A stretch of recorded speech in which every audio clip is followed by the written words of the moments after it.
Vous revoici pour réaliser un GIF animé à l'aide du logiciel Photofiltre Studio X afin de répondre au sujet d'art plastique. Donc, on ouvre le logiciel que vous connaissez puisque vous l'avez vu dans les précédents tutos. Et donc, une des possibilités pour répondre au sujet, ça va être de travailler avec plusieurs images. C'est-à-dire une image de fond, donc celle-ci m'avait tapé dans l'œil, et une image en plus. Pourquoi pas?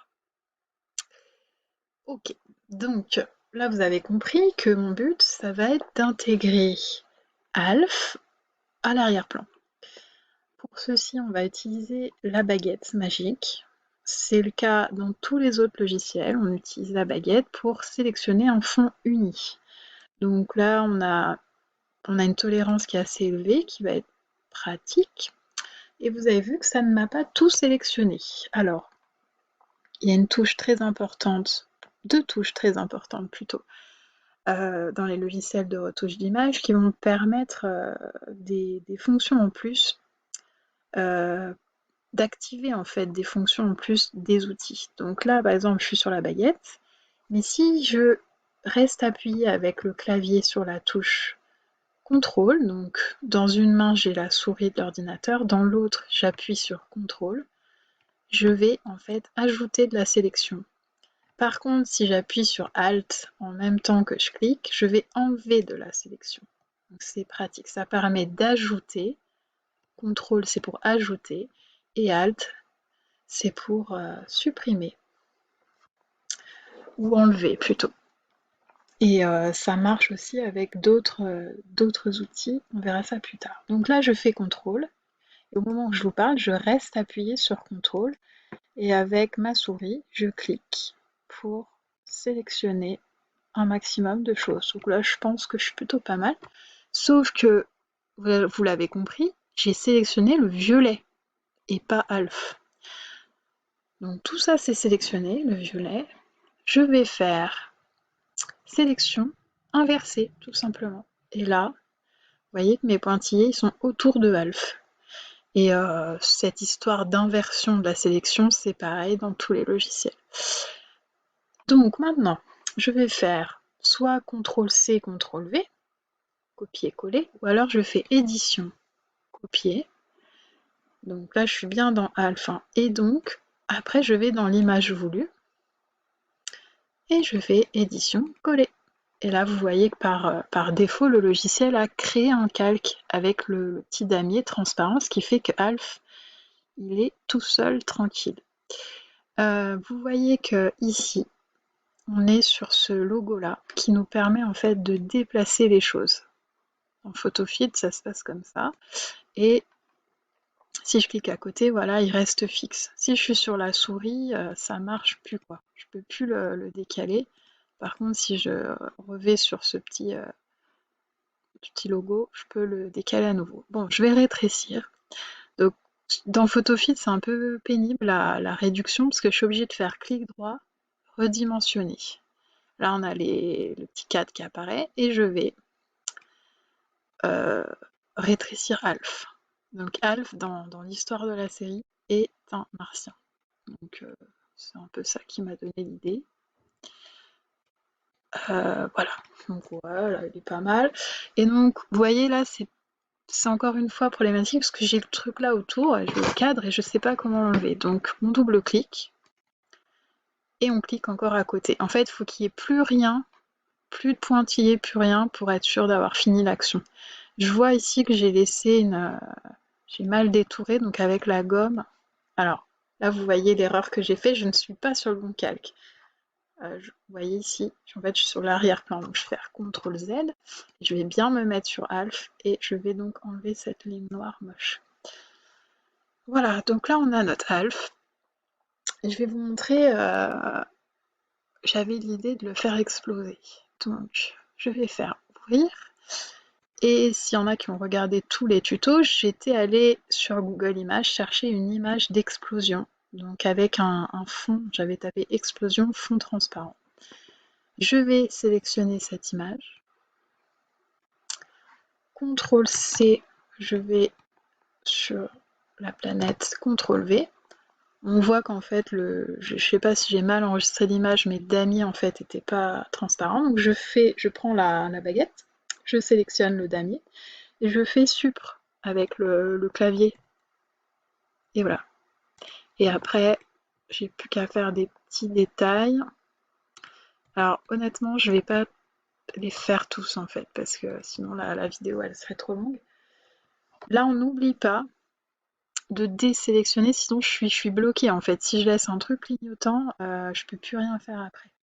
Donc je prends bien ma flèche et puis je fais CTRL D, comme je l'ai expliqué dans d'autres tutos.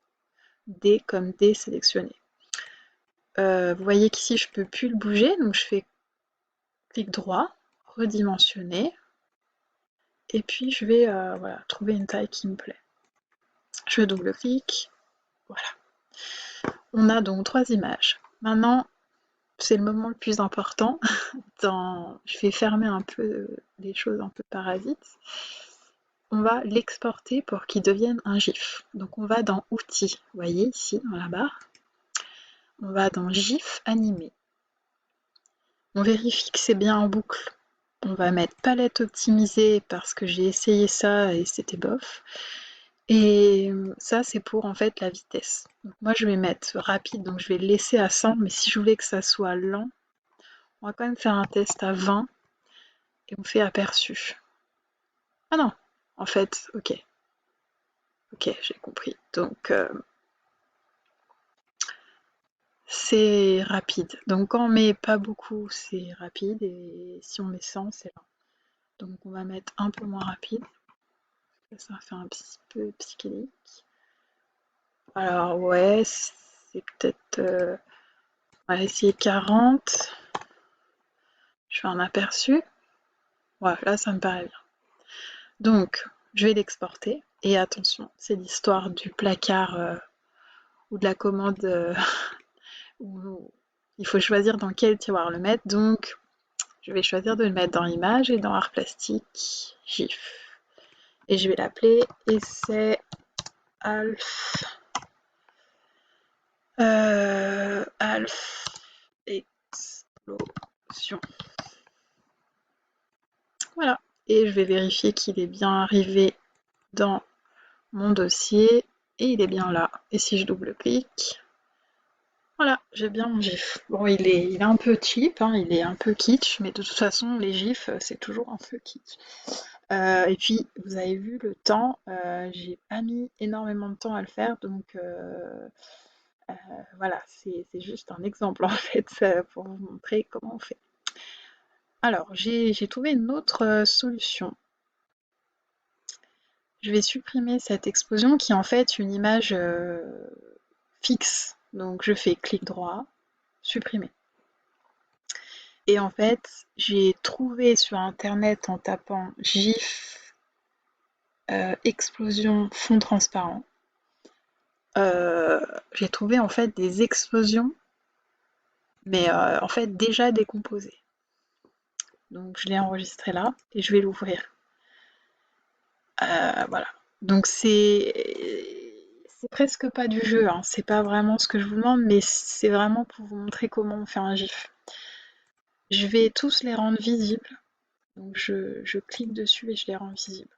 Et je vais copier chaque image. Donc ici, CTRL-C, j'oublie pas de cliquer là, parce que vous voyez, sinon ça ne va pas copier au bon endroit.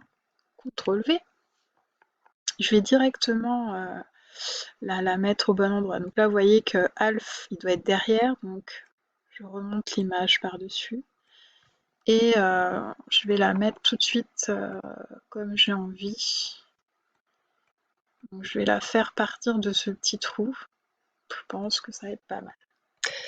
Ok, donc l'image 1 elle est copiée. On va passer à l'image 2. CTRL-C. Je vais ici. CTRL-V. Je la mets au-dessus de toutes les autres. Hein. C'est l'histoire du gâteau. Hein, je vous ai expliqué tout à l'heure. Hop.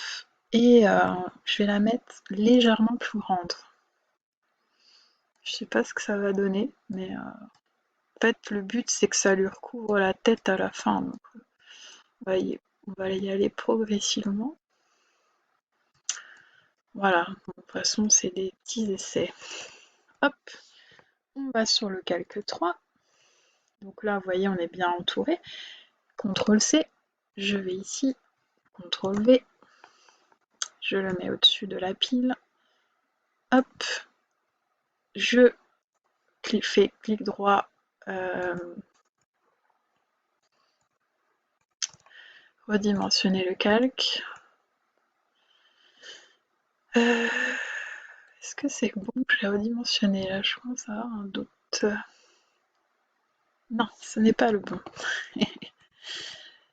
Alors, je fais CTRL-Z, c'était le 4. Hop, donc, je fais clic droit, redimensionner. Je le mets, en fait, je le mets à chaque fois un peu plus grand. Je sais pas trop ce que ça va faire, mais nickel. Et on va terminer par celui-ci. CTRL-C, CTRL-V. Donc là, vous avez vu que ça devient un peu le cirque. Il y a un petit dérouleur là, des petites flèches. Donc le dernier calque, je le mets au-dessus de la pile. Il y en a encore un au-dessus. Hop, et voilà. Et je fais clic droit, redimensionner. Voilà. Nickel. On va essayer comme ça. Alors, outils, GIF animé en boucle. Voyons ce que ça donne. C'est un peu lent. C'est un peu lent. Alors, on va mettre moins lent.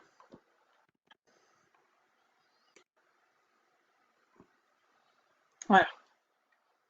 Voilà ce que ça donne en moins lent. C'est plutôt pas mal. Bon. Et donc, j'exporte une fois que j'ai choisi. Et puis, je vais l'appeler, je ne sais quoi, Cathy, travail, GIF. On va dire que je suis en 3e A, j'ai rajeuni. Et donc je vérifie bien que je le mets dans le bon dossier et j'enregistre. Je vais dans Artplage GIF et j'ai mon GIF, normalement. Voilà, il apparaît et il disparaît. Enfin, il apparaît pas vraiment. Je pense que j'aurais pu faire un petit travail pour le faire apparaître, par exemple en le faisant grandir petit à petit comme s'il sortait du sol, mais bon là c'est un petit essai rapide. Voilà, si jamais votre GIF marche pas, enfin s'ouvre pas pour une raison, voilà, des fois qui nous échappe, il suffit d'aller normalement, en fait vous ouvrez une page internet, n'importe laquelle. Je vais essayer de tout quitter. Hop, hop, hop, hop, hop. Donc on ouvre une page internet. Je vais essayer avec celui-là.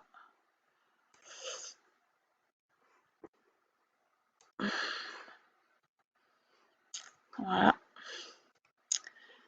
Et je vais, normalement, si je fais un glisser-lâcher dans une page internet, il l'ouvre. Voilà. Vous avez vu, j'ai fait un glisser-lâcher. Je vais recommencer avec un autre, avec des essais que j'avais fait avant. Voilà, je glisse et je lâche dans une page internet et ça ouvre le GIF. Parce que des fois, en fait, vous avez les lecteurs comme ça de Windows qui peuvent un peu, des fois, pas marcher avec les GIFs selon les paramètres de votre ordi ou la version que vous avez. Voilà, donc c'était le GIF fait avec PhotoFit Studio X. À bientôt!